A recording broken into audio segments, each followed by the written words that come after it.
आजिर एही कालांशरे समस्त भाई भौणी मानंको स्वागत जनाउछि।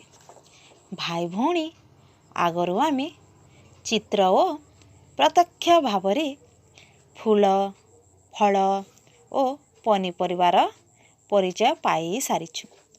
ठीक अछि, ताहेले भाई भौणी आस आज आमे जानिबा विभिन्न प्रकार मसला विषय रे। एई देख एहा हेउछि जीरा,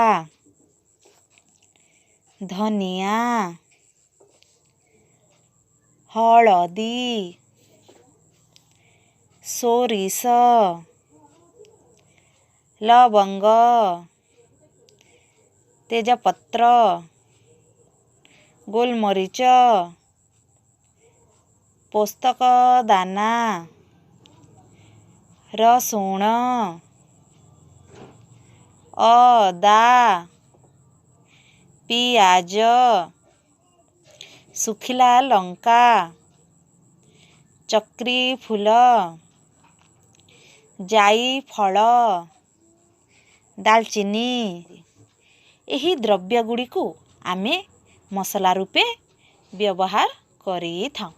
ताहेले भाई भौणी आज आमे विभिन्न प्रकार मसला विषय रे परिचय पाइलु।